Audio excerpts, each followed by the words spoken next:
नमस्कार दोस्तों, एक नए वीडियो में आपका स्वागत है। आज हम शारदा नदी के बारे में जानेंगे। शारदा नदी, जिसे काली नदी के नाम से भी जाना जाता है, उत्तरी भारत और नेपाल में एक महत्वपूर्ण नदी है। यह हिमालय से निकलती है और नेपाल में प्रवेश करने से पहले भारतीय राज्य उत्तराखंड से होकर बहती है। नेपाल में इसे काली गंडकी नदी कहा जाता है और अंततः यह उत्तरी भारत में गंगा नदी में मिल जाती है। शारदा नदी की मुख्य विशेषताएं और पहलू। शारदा नदी का उद्गम हिमालय से होता है, विशेष रूप से भारत के उत्तराखंड के पिथौरागढ़ जिले में। यह ऊंचाई वाले क्षेत्रों में ग्लेशियरों और पहाड़ी झरनों से पोषित होता है। यह नदी उत्तराखंड के पहाड़ी इलाकों से गुजरते हुए आमतौर पर दक्षिण पूर्व दिशा में बहती है।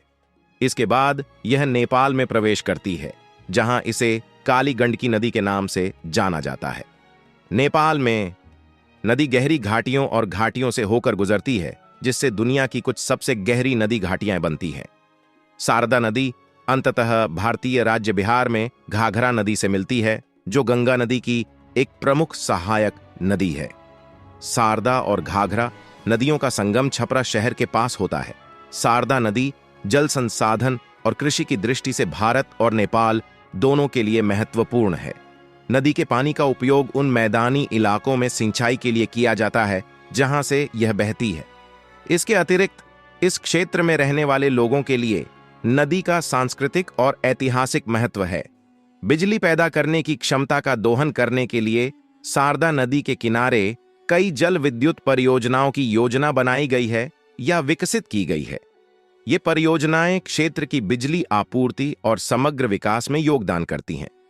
कई नदियों की तरह शारदा नदी को मानव गतिविधियों के कारण प्रदूषण, गाद और जल प्रवाह पैटर्न में बदलाव जैसी चुनौतियों का सामना करना पड़ता है।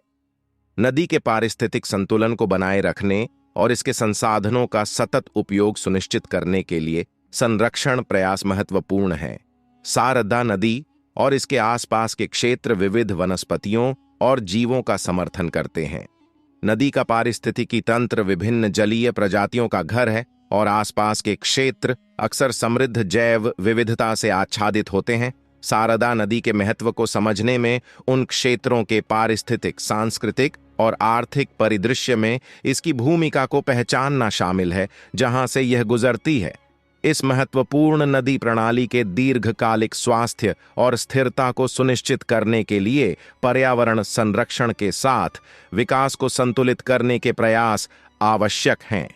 अगर आपको हमारा वीडियो पसंद आया, कृपया हमारे वीडियो को लाइक करें, हमारे चैनल को सब्सक्राइब करें। हमारा वीडियो देखने के लिए धन्यवाद।